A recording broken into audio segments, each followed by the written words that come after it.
The last thing that I definitely wanted to talk to you about is one of the things that Trump brought up recently is the JFK case.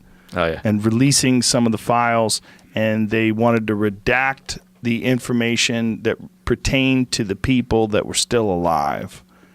Now, I want to know what I don't know what you can say, but what do you think about the JFK case? Do you think that Lee Harvey Oswald acted alone?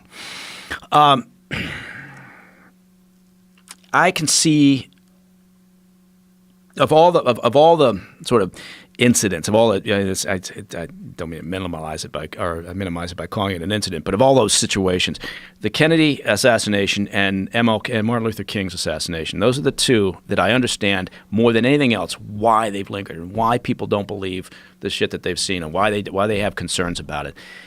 Martin Luther King more than Kennedy, I believe that there was something there that we still don't understand in terms of who else was responsible and who organized that and who assisted in that, right? I just think of those two, that's the one I've got bigger questions on. The Kennedy assassination, I think that Oswald pulled the trigger. I think in his mind, the reason he was doing it was for the greater good of communism and to boost his image with the Soviets and with the Cuban regime. Do I think that he had assistance? I don't think so, but I could be swayed from that with better evidence than I've seen. But I understand why people are so dug in on it. Right? Because, I mean, look, it was a massive event, right? It was a massive event. But Oswald had sufficient training. You did not have to be a rocket scientist to figure this out. It was a different era, and we don't understand it in today's terms. But when you get right in that position and look out that window and look at the shot that was taken and, what was involved in that was not you've shot, this sounds terrible, but, anybody who's hunted, has taken a more difficult shot than that. Yeah.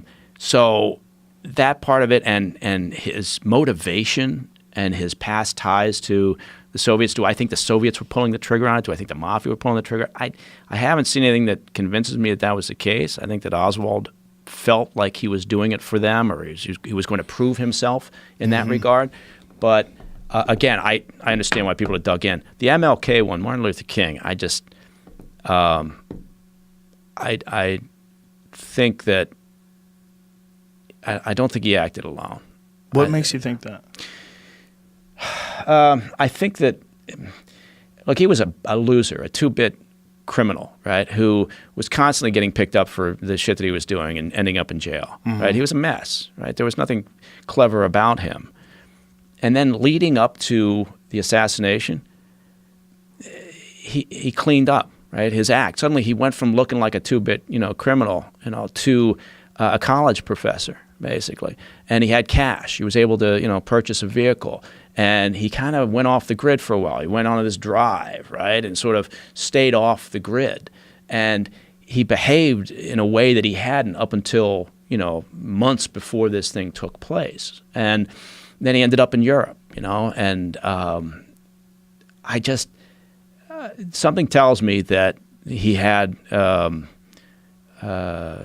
assistance in some fashion. I don't know who, right, or whatever, but that's the one that more than any others that I've looked at, makes me step back and go, no, we don't know the whole story here.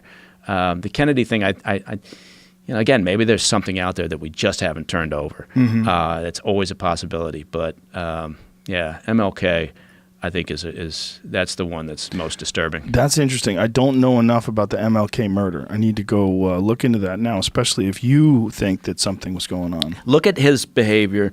What the hell was his name again? James Earl Ray. James Earl Ray. And I've talked to his brother. I've interviewed his brother. For what? For a show, a series where we did a kind of investigative look into this.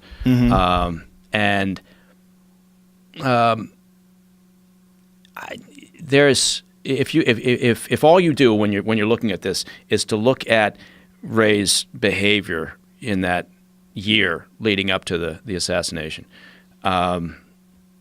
that's the interesting for me. That's the most interesting part. I mean, put it in context with everything he did up until that point, which was he was basically again just a 2-bit criminal who couldn't stay out of jail.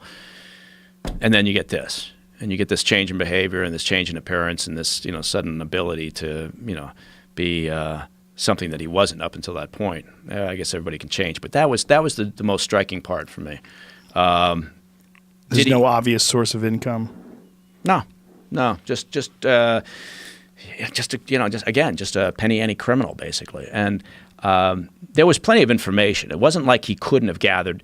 If you say, well, no, he acted on his own. Well, okay, yeah. Was there information? Yes, leading right up to the day before, there was talk about there were news reports showing King at the Lorraine Motel, and coming in and out of the room that he was staying in, and so. It wasn't as if you couldn't gather that information on your own, but it was that behavior leading up to it. And I'm not a conspiracy guy at all, right? I've seen too much shit to think that every conspiracy is holding water. So, but this one was disturbing in that regard, for what that's worth. All right, I'm going to look into it now. Yeah, you should look into it, and we'll talk about it next time. See what you think, because I'd really be interested. I don't think we're going to this show that we're going to get ready to do here, start filming in next month, is not going to be looking into things like that. What is it called? It's going to be called Black Files. They may change the number the name just before we go on the air, but I really enjoyed the shows that I did in the past. America Declassified, with they're looking into conspiracies. I really enjoyed it. Right, I really thought it was fascinating, and I get why people feel that way. Yeah. Kennedy, for sure. Especially when they're on the outside. The Kennedy one, to me, the bullet is the most disturbing thing. Yeah. That bullet that just showed up on Connolly's gurney. Oh, look what we found. Yeah, we found this bullet, yeah. Yeah, and it's not distorted and supposedly went through 2 people and shattered bone. The magic bullet. Yeah. It's just, I don't buy it. Yeah. I don't think that bullet came from there. That's probably the most, of all things, because we looked at the grassy knoll issue and the possibility of spotting other people from the other side. Yeah. The fuck out of here with that bullet. Yeah. That bullet drives me crazy. Not only that, there's more pieces of the bullet fragments in Connolly's body. When you look at the X-rays of Connolly's body that show bullet fragments, there's little pieces. Yeah. They found little tiny pieces of metal in his body from the bullet fragments. Yeah. But you don't see that missing from the bullet. It's bullshit. Yeah, the bullet thing is, and again, there's elements of it that you look at, but collectively, and again, maybe there's something else out there. Maybe there is, and we just haven't uncovered it, or maybe this will, prompt, some additional information. Who knows? But, anyway, it's fascinating shit. But I do get it because it was such a seminal moment, right? And nobody wants to think that something that bad, that horrific, and that something that could sort of shatter the country in that fashion could be done by one guy like Lee Harvey Oswald or John Hinckley. I mean, we saw John that. Hinckley.